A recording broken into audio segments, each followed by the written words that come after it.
ప్రధానమంత్రి అయిన తర్వాత ఈ దేశం కొరకు ఈ దేశంలో ఉన్న అసమానతలు పోగొట్టాలన్న ఉద్దేశంతో తీవ్రవాదులు ఈ దేశంలో స్వర్ణదేవాలయంలో తలదాచుకుంటే సిక్కుల కొరకు ఈ దేశంలో ఉన్నటువంటి సిక్కు మతస్థులకు నిశ్శుల్కమైన సరే సిక్కు మతస్థులు కోపపడ్డారని చెప్పి ఆ స్వర్ణదేవాలయంలో ఉన్నటువంటి ఉగ్రవాదుల్ని కాల్చి చంపినటువంటి చరిత్ర ఇందిరాగాంధీ గారిది. ఆ కోపంతో కదా ఈ దేశం కొరకు సేవ చేసేందుకే కదా ఈ దేశం కొరకు ఈ దేశాన్ని కాపాడాలన్న ఉద్దేశంతో ఆ ఉగ్రవాదులు చంపినందుకే కదా ఇందిరాగాంధీని చంపింది.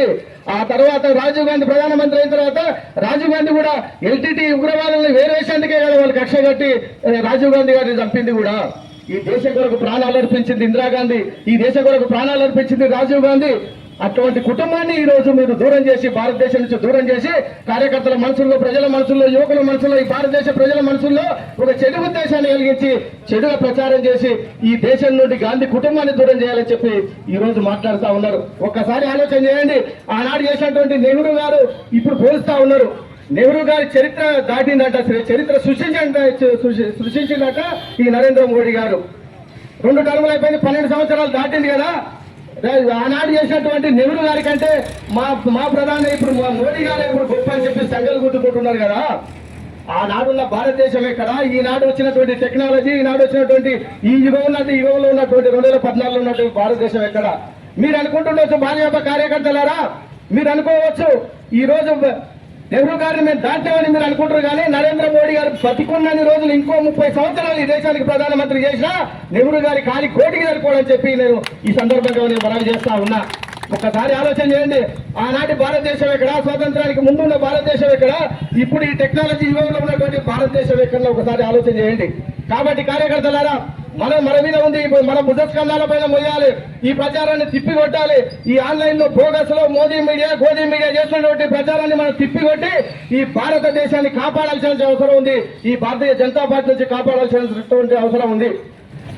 ఈ మోదీ గారు కానీ అమిత్ షా గారు కానీ పొద్దున్న లేస్తే వీళ్ళకు నోట్ల నుంచి ఒకటే మాట వస్తుంది. ఆనాడు నెహ్రూ గారు సర్దార్ వల్లభాయ్ పటేల్ గారు ప్రధానమంత్రి అయితే ఈ దేశ రూపురేఖలు మారిపోతున్నారట. కొంచెం సిగ్గు ఉండాలి మీకు. సర్దార్ వల్లభాయ్ పటేల్ కు జవహర్ లాల్ నెహ్రూ గారికి మీరు పోల్చడానికి సిగ్గు శరం ఉండాలి. అసలు వల్లభాయ్ పటేల్ గారి చరిత్ర తెలుసా? మీరు స్థాపించినటువంటి RSS రాష్ట్రీయ స్వయం సేవక్ సంఘ్ ఏదైతే ఉందో ఆ రాష్ట్రీయ స్వయం సేవక్ సంఘ్ RSS ఈ దేశానికి ఉగ్రవాద సంస్థలా నడుస్తుంది. ఈ దేశంలో హిందూ ముస్లింల గొడవ సృష్టించింది, ఈ దేశాల్లో శాంతి భద్రతలకు భంగం కలిగిస్తుందని చెప్పి ఆనాడు హోంమంత్రి ఉన్నటువంటి సర్దార్ వల్లభాయ్ పటేలే మీ సంస్థను ఆ రోజు నిషేధించడం జరిగింది. మీరు ఎక్కడ స్ఫూర్తి తీసుకుంటున్నారు? కాబట్టి ఈ గోబెల్స్ ప్రచారాన్ని మనం తిప్పికొట్టాలి, ఈ మోదీ మీడియా ప్రచారాన్ని తిప్పికొట్టాలి, ఈ మోదీ మీడియా ప్రచారాన్ని తిప్పికొట్టి ఈ భారతదేశంలో గాంధీ కుటుంబం చేసినటువంటి సాహసాన్ని, గాంధీ కుటుంబం చేసినటువంటి భారతదేశం చేసినటువంటి సేవను మనమంతా కూడా ప్రజల్లోకి తీసుకుపోవాల్సిన బాధ్యత ప్రతి ఒక్క కార్యకర్తపై ఉంది.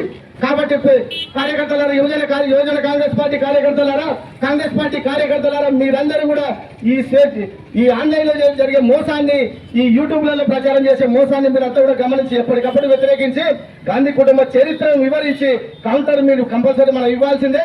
2029లో ఈ దేశానికి భారత ప్రధానమంత్రిగా రాహుల్ గాంధీ గారిని ప్రమాణ స్వీకారం చేయించాలంటే మనమంతా కూడా ఒక సైనికుల్లో కష్టపడి 29 వరకు రాహుల్ గాంధీ గారిని ప్రధానమంత్రి చేసే వరకు మనం విశ్రమించేది లేదని చెప్పి వారి జన్మదిన సందర్భంగా ఈరోజు మీ అందరికీ కూడా వేడుకుంటూ నాకు ఈ అవకాశం ఇచ్చిన మీ అందరికీ కూడా ధన్యవాదాలు తెలియజేస్తూ ముగిస్తా ఉన్నా.